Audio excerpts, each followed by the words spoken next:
தியாகராய நகரில் உள்ள பாஜக தலைமை அலுவலகமான கமல் ஆலயத்தில் மாநில மையக்குழு கூட்டம் நடைபெற்றது. இது தொடர்பான கூடுதல் விவரங்களை தருகிறார் எமது செய்தியாளர் சுதாகர். வணக்கம் சுதாகர், உங்களிடம் இருக்கும் தகவல்களை பகிர்ந்து கொள்ளுங்கள். சென்னை தியாகராய நகரில் உள்ள பாஜக மாநில தலைமை அலுவலகமான கமலாலயத்தில் மாநில மையக்குழு கூட்டம் இன்று காலையிலிருந்து நடைபெற்று வருகிறது. இந்த மாநில மையக்குழு கூட்டத்தில் பாஜக மாநில தலைவர் அண்ணாமலை, நயினார் நாகேந்திரன், ஏபி முருகானந்தம், எச் ராஜா உள்ளிட்டோர் பங்கேற்றுள்ளனர்.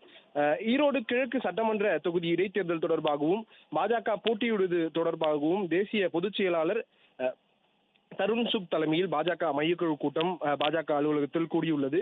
பாஜக மையக்குழு உறுப்பினர்கள் அண்ணாமலை, எல்முருகன், வானதி சீனிவாசன், தமிழிசை சவுந்தரராஜன், அரவிந்த் மேனன், சுதாகர் ரெட்டி, ராதாகிருஷ்ணன், எச் ராஜா ஆகியோர் இதில் பங்கேற்று வருகின்றனர். கூட்டணி கட்சிகளுடன் ஆலோசனை நடத்துவது, அதற்கான அடுத்த கட்ட நடவடிக்கைகள் குறித்தும் இந்த ஆலோசனையில் இதில் செய்யப்பட உள்ளது.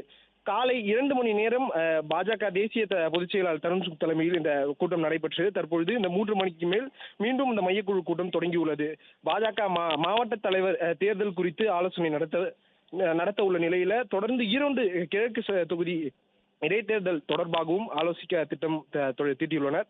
தமிழ்நாட்டில் சட்டம் ஒழுங்கு சரியில்லை எனவும் அண்ணா பல்கலைக்கழக சம்பவத்தை சிபிஐ விசாரிக்க வேண்டும் எனவும் பாஜக மையக்குழுவில் தீர்மானம் நிறைவேற்றப்பட்டுள்ளது.